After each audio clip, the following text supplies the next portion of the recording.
The Delhi High Court on Thursday rejected a plea to remove Arvind Kejriwal from his position as Delhi Chief Minister after his arrest in a money laundering case related to the Delhi excise policy scam.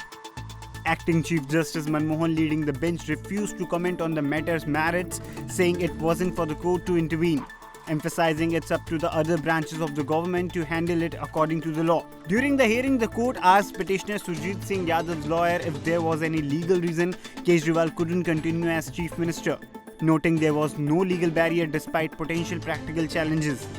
अपने पद पे रहते हुए jail से मुख्यमंत्री पद का निर्वाह नहीं कर सकते, क्योंकि जेल में ना तो वे फाइल मंगा सकते, ना सीक्रेसी जो गोपनीयता की वो शपथ लेते हैं उस शपथ का निर्वाह हो सकता, क्योंकि वह फाइलें अलग अलग लोगों के हाथों से निकलती हुई मुख्यमंत्री जी के पास जाएंगी।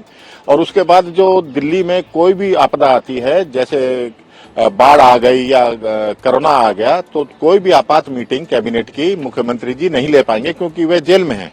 और इस प्रकार से दिल्ली प्रशासन का, दिल्ली प्रदेश का जो भी शासन है वह पंगु हो जाएगा।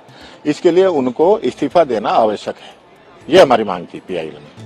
On the other side, the Rouse Avenue Court granted the ED a 4-day extension of custody for Delhi Chief Minister Arvind Kejriwal on Thursday, April 1.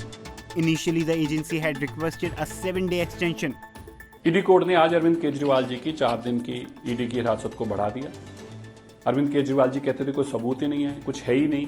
आज जब पुख्ता सबूत ईडी कोर्ट के सामने रखे गए तो ईडी कोर्ट को मजबूरन अरविंद केजरीवाल जी को फिर से 4 दिन के लिए ईडी की हिरासत में भेजना पड़ा।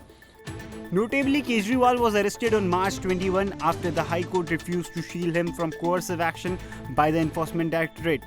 The case involves alleged corruption and money laundering in the formulation and execution of the Delhi government's excise policy for 2021-2022, which was later scrapped.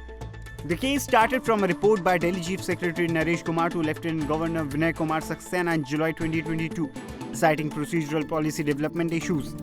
The report highlighted arbitrary and unilateral decisions by AAP leader Manish Sisodiya as excise minister, resulting in estimated financial loss exceeding Rs 580 crore.